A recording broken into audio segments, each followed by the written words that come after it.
La denuncia constitucional en el extremo B, esta denuncia constitucional 270. Debate y votación del informe de calificación de la denuncia constitucional 288, formulada por el congresista Gino Costa Santolaya. 285, no sé. 285. Perdón. Debate y votación del informe de calificación de la denuncia constitucional 285, formulada por los congresistas Marisa Glave Remy, Katia Guibonio Condeso, Alberto Quintanilla Chacón y Manuel Dagmer Aguirre, contra el exfiscal de la Nación Pedro Chávarri Vallejos por infracción constitucional de los artículos 39, 41 y 43. Se denuncia al exfiscal de la Nación por incumplir la función de lucha contra la corrupción, encubrimiento y o dilatación de procesos investigatorios en giro al interior del Ministerio Público y hostilizando la labor que cumplen los fiscales del equipo especial Lavallato. Prueba de ello, señalan los denunciantes, es la resolución de la Fiscalía que emite Chávarri Vallejo, en virtud de la cual, sin motivación y sustento alguno, remueve de sus cargos a los fiscales Vela Barba y Pérez Gómez, conducta que amerita ser investigada en sede parlamentaria.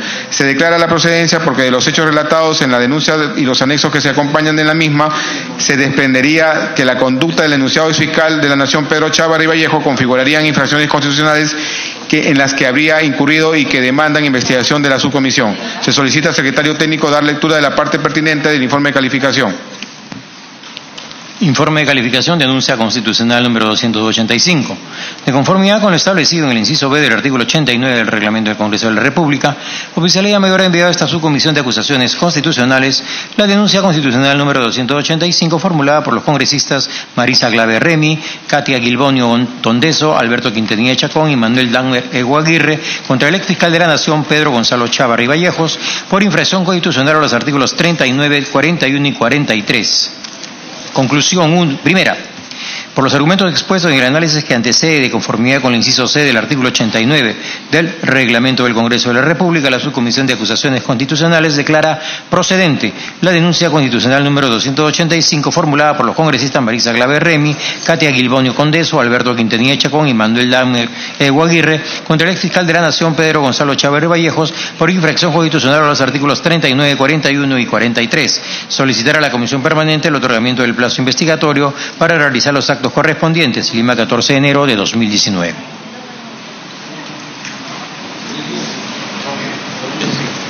¿Algún congresista desea hacer uso de la palabra? Congresista Galarreta. Gracias, presidente. Presidente, dos inquietudes a la Secretaría Técnica a través suyo, presidente, frente a esta denuncia, porque la pregunta que me hago es el enfoque que están planteando quienes han hecho la denuncia, presidente, está orientado al incumplimiento de alguna norma, al incumplimiento de alguna función. El ex fiscal de la Nación tomó una decisión, para mí desafortunada, lo he dicho públicamente, además innecesaria, pero bueno, la tomó. Mi pregunta es, ¿esa decisión viola alguna norma, viola algún artículo constitucional, está dentro de su potestad, es ilegal? Más allá de la opinión obviamente política, creo que de la mayoría de ciudadanos y de políticos que no era la mejor decisión. Ese es el primer punto. ¿Cuál es el fundamento de la investigación? Porque entiendo que están planteando que ha habido una intencionalidad. Entonces lo que se va a investigar es la intencionalidad por el cual, haciendo uso de sus facultades, tomó una decisión para todos casi errada. Pero, ¿qué es lo que se investiga en ese caso, presidente, para poder tener claro en esta materia? Eso como primer punto, ¿no? Porque entiendo que eso está dentro de su potestad. Vuelvo a repetir, al margen de que discrepemos o no con la decisión tomada. Y lo segundo, si lo que se va a ver es la intencionalidad, se tiene que evaluar si es que hay algún perjuicio. Por lo menos hasta ahora sabemos que la demora, y eso de nuevo nuevamente va al secretario técnico, la demora, presidente, en el famoso acuerdo y todo esto que estamos esperando todos los peruanos para ver si de verdad caen los verdaderos corruptos y para ver si de verdad quieren hacer algo en lucha contra la corrupción y no juegos artificiales, de los que gobernaron y sí coimearon, se debió al cambio que hubo en el gobierno de Brasil. Entonces, lo que quisiera saber es si el fundamento del documento tiene, porque si lo orientamos por el lado de investigarlo por el cumplimiento de sus funciones, más allá, vuelvo a repetir, que estemos a favor o en contra, entonces ese sería un absurdo. O sea, mañana el presidente Vizcarro, quien fuese, cambia un ministro, como cambió el señor, por ejemplo, Eresi, ¿no? Lo cambiaron por un audio inocuo.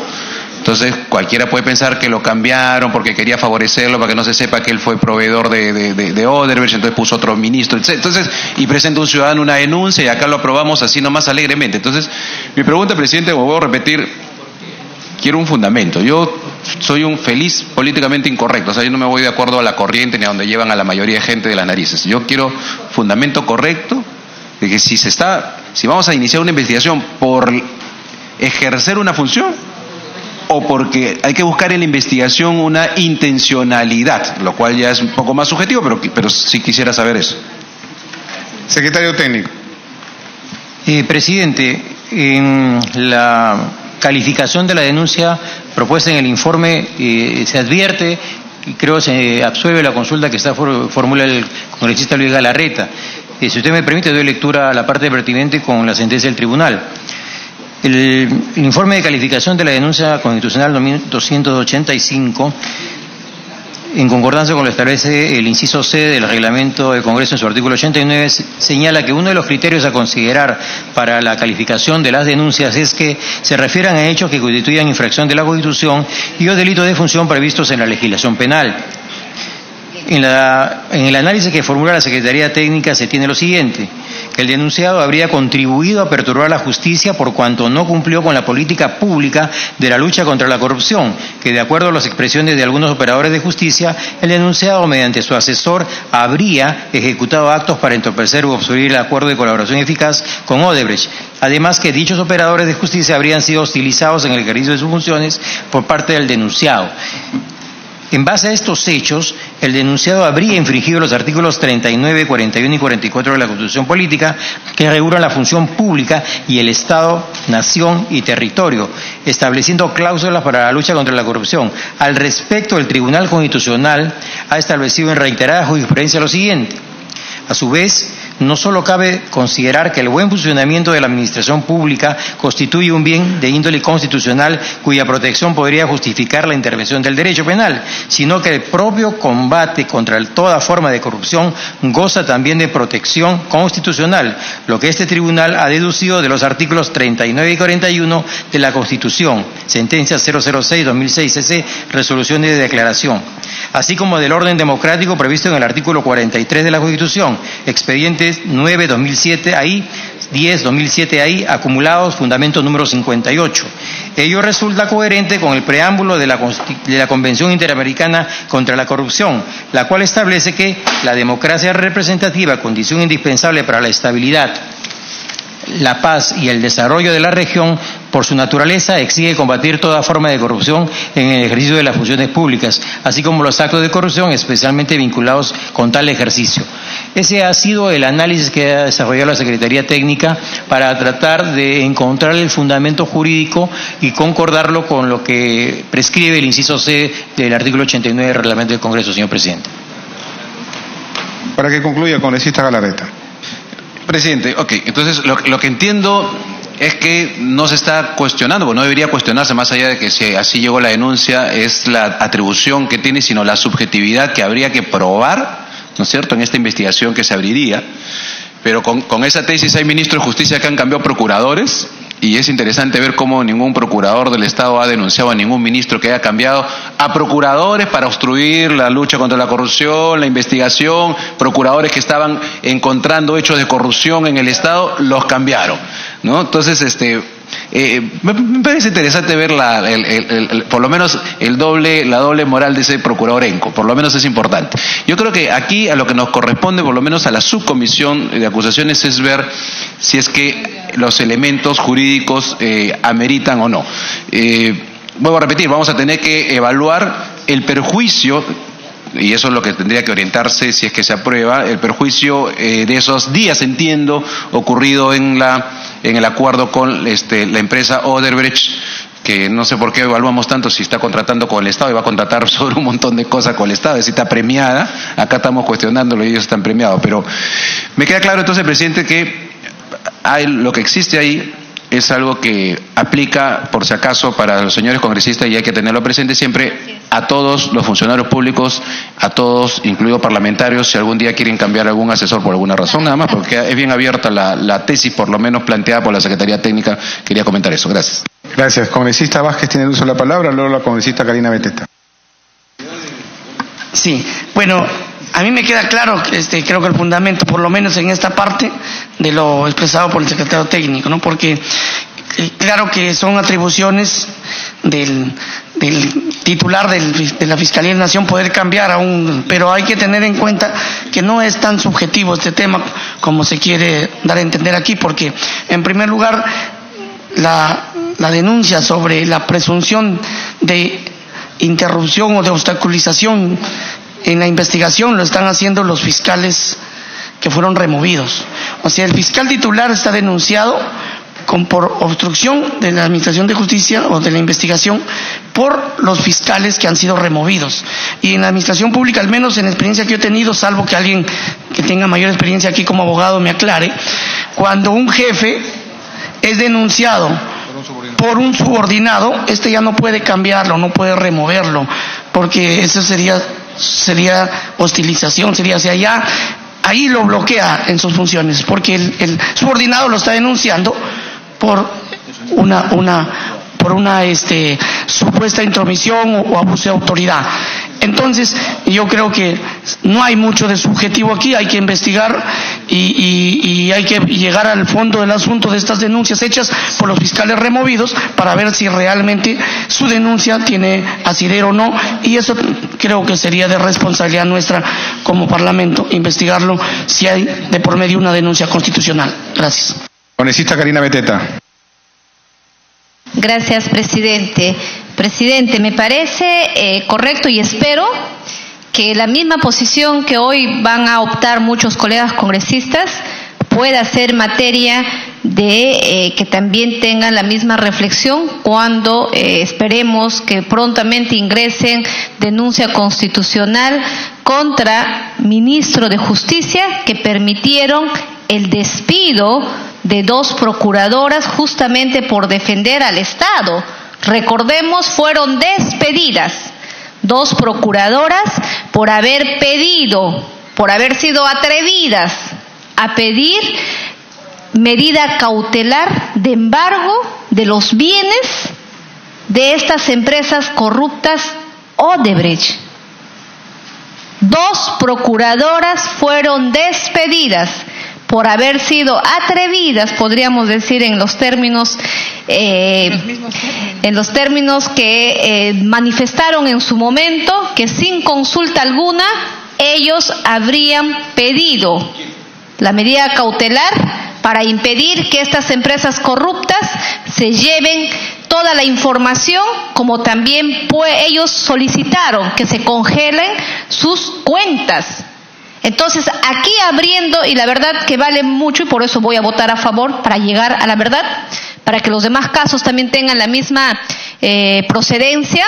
Había en ese entonces un ex fiscal de la Nación que también pidió que su fiscal a cargo de esta investigación pida el descongelamiento de las cuentas a las empresas Odebrecht.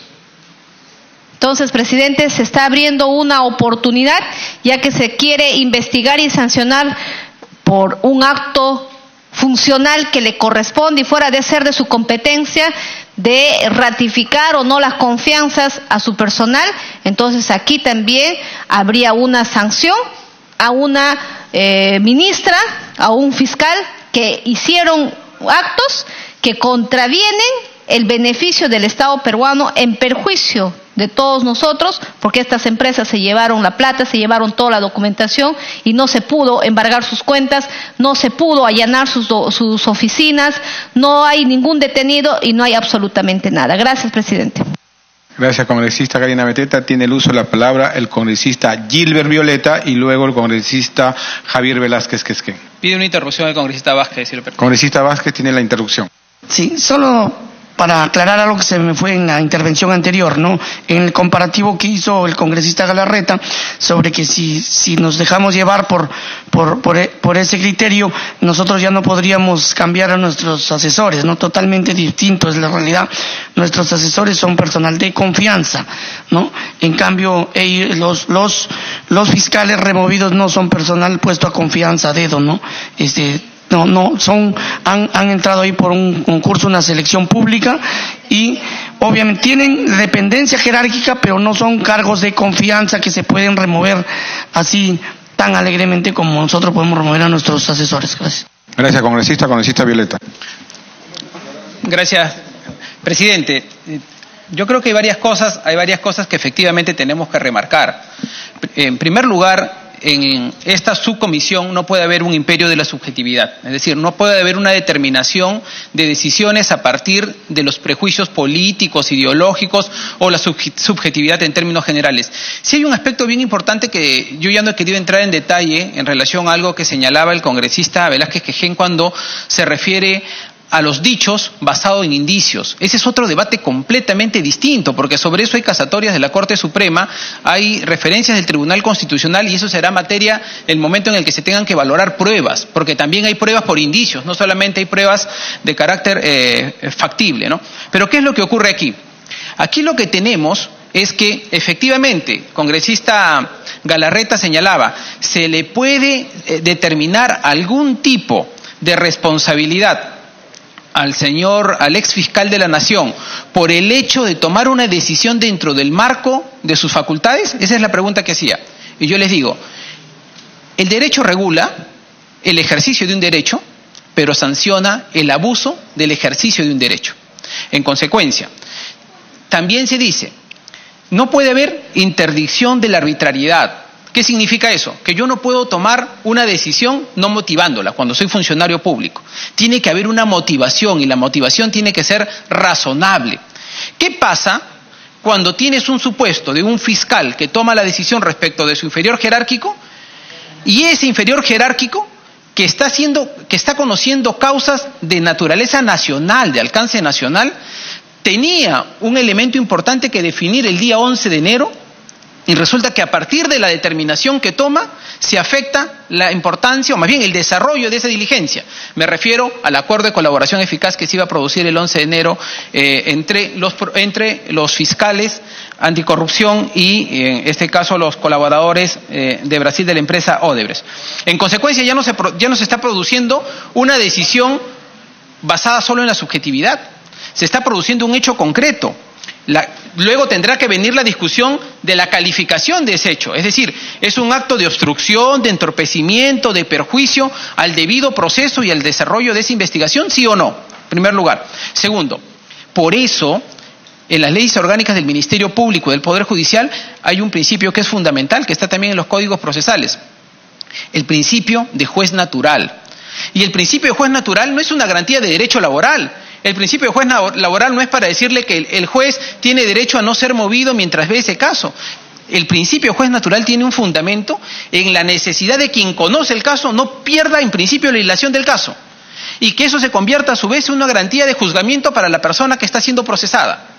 Por lo tanto, aquí yo creo manifiestamente se podrían haber incurrido en diversos supuestos de afectación legal: la interdicción de la arbitrariedad, el juez natural y, por supuesto, la eventual obstrucción, entorpecimiento, perjuicio de la justicia con hechos factibles. Insisto, dos específicamente: la no celebración del acuerdo de colaboración eficaz que estaba prevista para el 11 de enero, y además la suspensión de todas las diligencias entre el 14 y el 18 de enero, que tampoco se han podido realizar.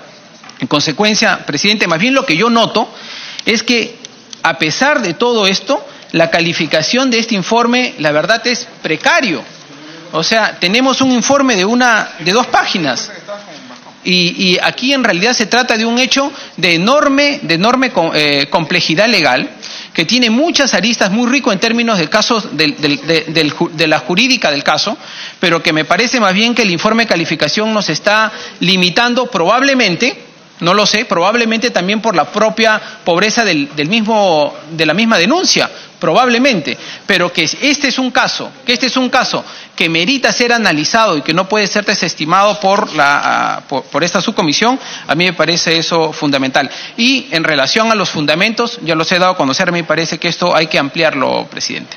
Gracias, congresista. Le pidió la interrupción la congresista Karina Beteta. Gracias, presidente. Nuevamente, lo que voy a decir no es para mis colegas congresistas, yo ya sé que tienen una posición, lo voy a decir para el público.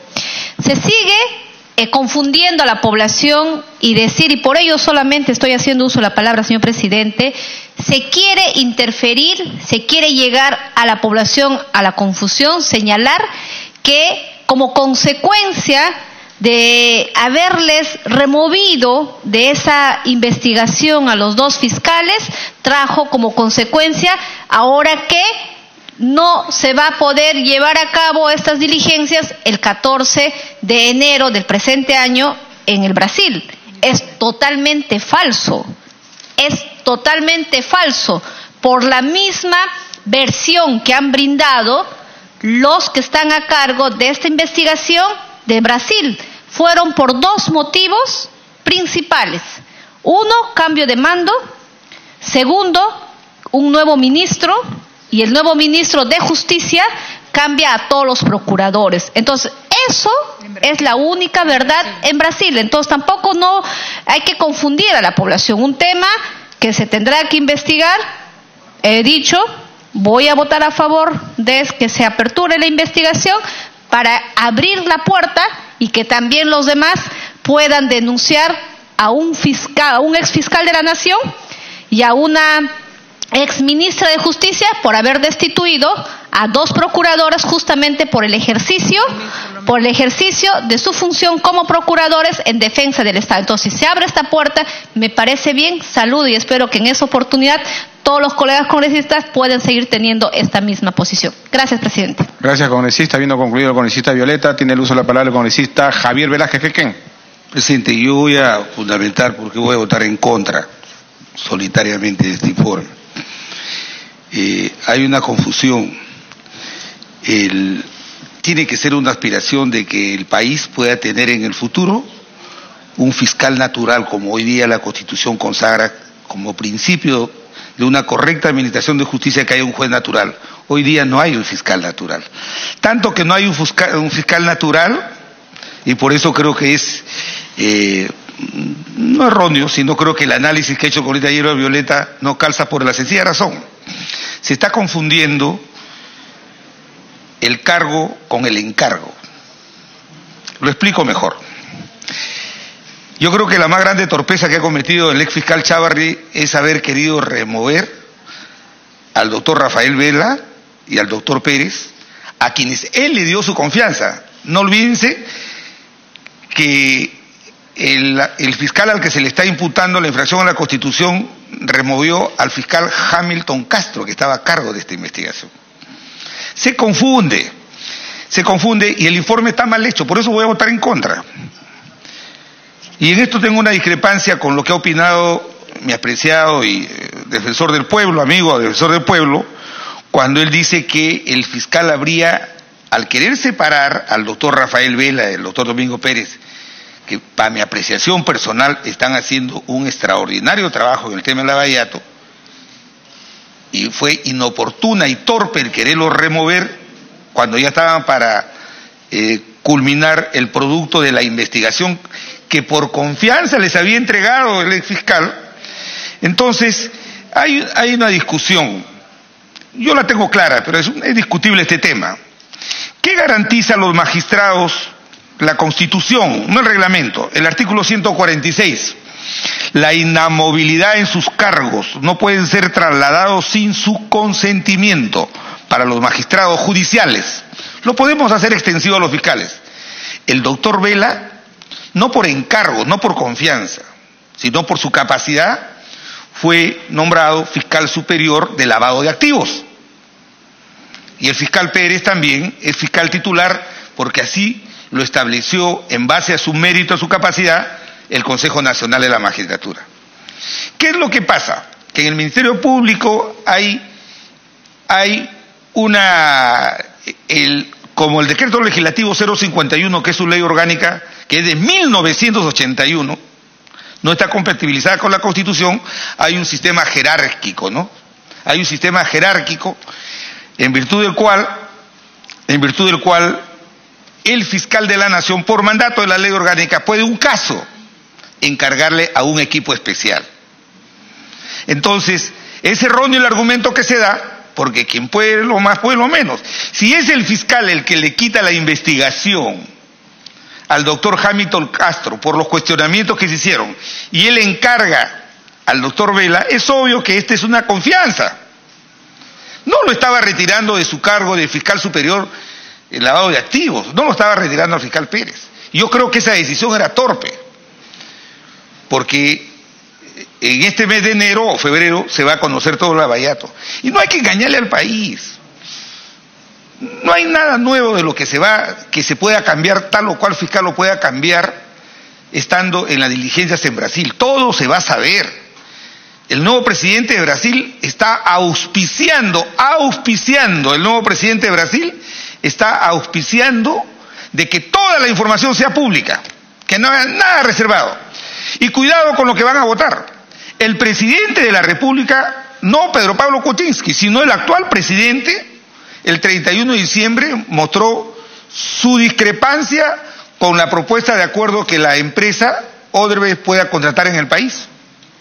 Entonces también eso podría ser un acto de infracción a la Constitución, porque está obstruyendo el acuerdo que están promoviendo el procurador, los fiscales y la empresa.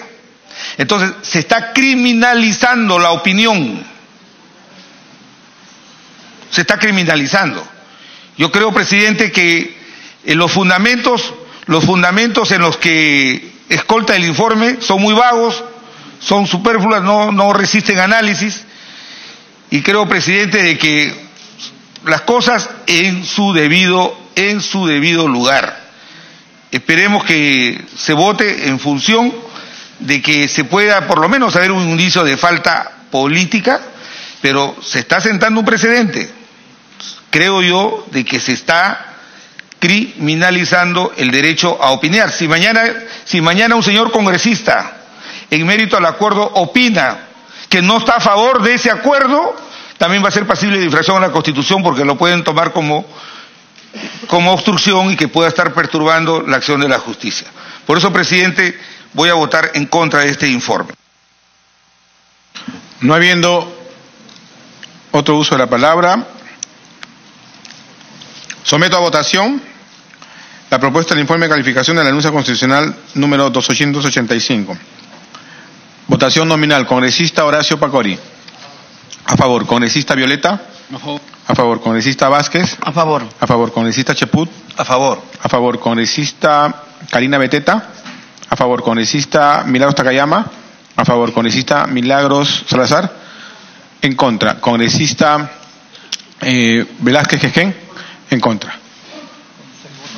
6 votos a favor, 2 en contra, por mayoría. Señores congresistas, a favor, en contra. 3 votaciones en contra. Aprobada la procedencia del informe de la denuncia constitucional 285. Señores congresistas, en la votación del informe de calificación 262 hubo 5 abstenciones y 4 a favor. Habiendo 9 congresistas, la mitad es 4.5, ¿no? Redondeando sería 5 votos la mayoría simple. Y teniendo más abstenciones que votos a favor, el asunto queda irresuelto. Entonces hacemos una segunda votación de la denuncia constitucional 262. Los que votaron en abstención: Beteta, Salazar, Takayama, Galarreta y Velázquez. Los que votaron a favor fueron Violeta, Pacori, Cheput y Vázquez. Nueva votación. Congresista Pacori. Respecto a la denuncia constitucional 262. A favor. Congresista Violeta. A favor. A favor. Congresista Cheput. A favor. A favor. Congresista Vázquez. A favor. A favor. Congresista Galarreta. Abstención. Congresista Takayama.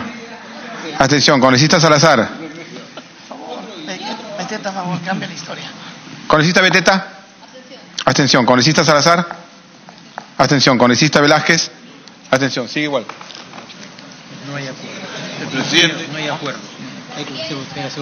Se votará en la siguiente, no habiendo acuerdo de la de la denuncia constitucional 262, se volverá a ver en la próxima sesión. Continuamos.